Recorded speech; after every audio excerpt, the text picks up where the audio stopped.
আসসালামু আলাইকুম রহমতুল্লাহ। চারিদিকে যখন হত্যা, প্রাণনাশ, প্রকাশ্যে গুলি, প্রকাশ্যে কোপা দিয়ে কোপাচ্ছে মানুষকে, মানুষ শঙ্কিত, আতঙ্কগ্রস্ত, তখন আপনার সংস্কারের তকমা বা সংস্কারের বিষয়টা কতটা ভালো লাগবে।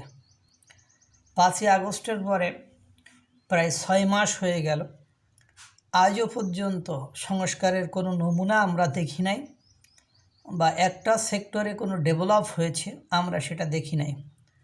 রেদার আমরা বিভিন্ন স্থানে দেখছি যে কিভাবে মানুষ মুড়ির মতো মারা হচ্ছে, কিভাবে মানুষ ঘর থেকে বের হয়ে আর তার মায়ের কোলে আর তার পরিবারের কাছে ফেরত আসছে না, সেটা প্রতিদিন মিডিয়া খুললেই আপনি দেখতে পাবেন। বেশি দূর নয়, গতকালকের ঘটনায় যদি বলি, চট্টগ্রামে এক ব্যবসায়ীকে প্রকাশ্যে গুলি করে হত্যা করেছে দুর্বৃত্তরা। রাজশাহীতে ছাত্রছাত্রীরা রাজশাহী বরেন্দ্র কলেজের এক শিক্ষার্থীকে রাজশাহী বিশ্ববিদ্যালয়ে ঘুরতে গিয়েছিল, তাকে গণপিটুনি দিয়ে মেরে ফেলেছে। তারপরে খুলনা বিশ্ববিদ্যালয়ে গতকাল রাতে অর্ণব কুমারকে প্রকাশ্যে এসে গুলি করে হত্যা করেছে দুর্বৃত্তরা। এই যে খুলনার তেঁতুলতলা এলাকায় অর্ণব কুমার সরকার মোটরসাইকেলে বসে চা খাচ্ছিল এবং বন্ধুবান্ধবের সাথে আড্ডা দিচ্ছিল, তখন দুর্বৃত্তরা প্রথমে এসে শটগান এবং পরে পিস্তল দিয়ে তাকে গুলি করে। অর্ণব গলায় গুলিবিদ্ধ হয়। শটগানের 3 রাউন্ড গুলির খোলা সেখানে উদ্ধার হয়েছে। অর্ণব খুলনা বিশ্ববিদ্যালয়ের মাস্টার্সের শিক্ষার্থী। ব্যক্তিগতভাবে তার কারোর সাথে শত্রুতা ছিল না। তাকে এসে পিস্তল দিয়ে গুলি করে হত্যা করা হয়েছে। এই যখন দেশের অবস্থা, গতকালকেই আমি আপনাদেরকে ঘটনাটা বললাম যে রাজশাহী ইউনিভার্সিটিতে এক ঘটনা, চট্টগ্রামে এক ঘটনা, তারপরে আপনার খুলনা ইউনিভার্সিটিতে এই এক ঘটনা, এরপরে পাবনাতে আর এক ঘটনা। এই যে বিষয়গুলো প্রত্যেক দিন কোথাও না কোথাও সংঘর্ষে কারণ না কারণ জীবন চলে যাচ্ছে। এই পরিবেশ পরিস্থিতিতে আপনারা কি দেখিয়ে কাউকে যে আপনি ভুলিয়ে রাখবেন, তাহলে তাকে কোনো কিছু দেখাতে হবে, নাহলে খাওয়াতে হবে, নাহলে তো কোনো কিছু করতে হবে। আপনারা যে সংস্কার করবেন, আপনারা দীর্ঘমেয়াদী থাকবেন, আপনারা কোন ক্ষমতায়, কোন গুণে, কোন দর্শনে, কোন সিঁড়িতে থাকবেন সেটাও তো মানুষকে দেখাতে হবে।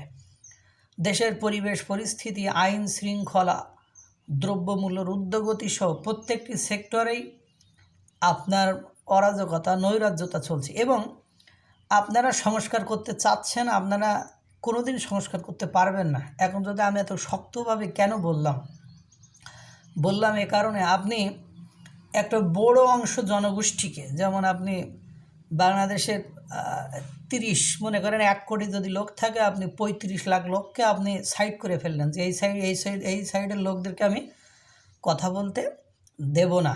35 কোটি লোককে আপনি সাইড করে ফেললেন যে এ সাইডের লোককে আমি কথা বলতে দেব না।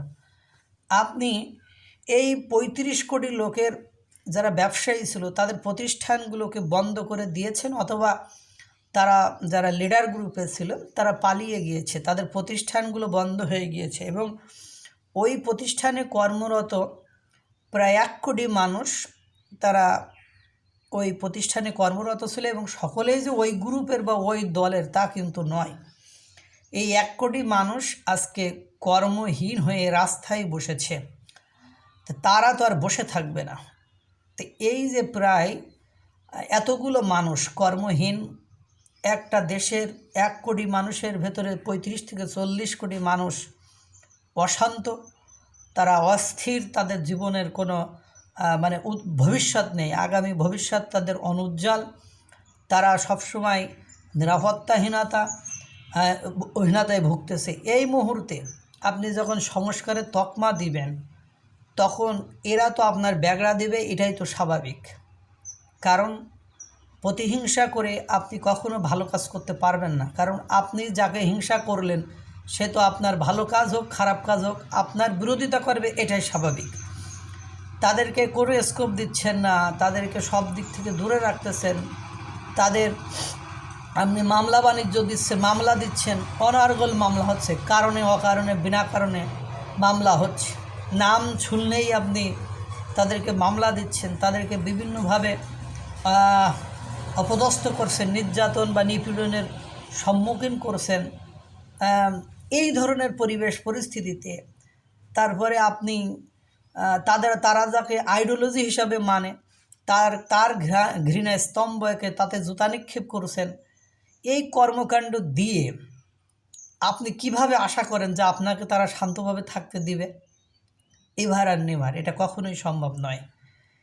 এই পরিবেশ পরিস্থিতিতে দেশে যে পরিমাণ খুন হত্যা রাজধানী ডাকাতি ছিনতাই চলছে, এই সময় আমার যা মনে হয় সংস্কারের সেই বিষয়টি মানুষ আর স্বাভাবিকভাবে নিবে বা সংস্কারটিকে মানুষ স্বাভাবিকভাবে চাইবে, এটা আমি মনে করি না।